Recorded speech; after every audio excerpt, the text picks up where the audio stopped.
এইকেইদিন বহুত গৰম, সেইকাৰণে কলৈকো ওলাইও যোৱা নাই। আজি যাম বুলি ভাবিছোঁ জীয়াঢল। চাওকচোন জীয়াঢলৰ ওচৰৰ পৰিৱেশটো কিমান যে ধুনীয়া। যি আহিছোঁ আমি লগৰ 4জন। আমি এনেকৈ ক'ৰবালৈ আহিলে মানে লগৰ 4জনেই আহোঁ। বেছিকৈ মানুহ আহিলে ইমানো ভাল নালাগে। আমি এতিয়া আহিছোঁ পাহাৰৰ এখন গাঁৱৰ মাজেদি, যি অলপ পাহাৰৰ ওপৰলৈ উঠিব লাগিব। সেইকাৰণে অলপ পাহাৰৰ ওপৰলৈ আহিছোঁ। পাহাৰৰ ওপৰত থকা গাঁওবোৰো বহুত ধুনীয়াই। ইয়াত বেছিভাগ দেখিবলৈ পাইছোঁ তামোল গছ।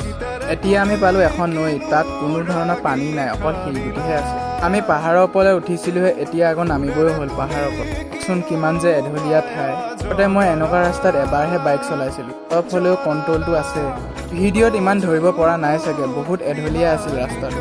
এতিয়া আমি পানী বিচাৰি বিচাৰি এখন নদী পালোঁ, কিন্তু পানী ইমান নাছিল নৈখনত। তথাপিও উপায় নাই, তাতে গা ধুব লাগিব। গা ধুই মেলি আমি ঘৰৰ ফালে মূৰ কৰিলোঁ। ৰাস্তাৰ কাষতে দেখিলোঁ এখন ফুটবল খেল। চোৱাকৈনো কেনেকৈ ঘৰলৈ যাওঁ। ফুটবল খেল চাই থাকোঁতে সন্ধিয়াই হ'ল, আমিও ঘৰলৈ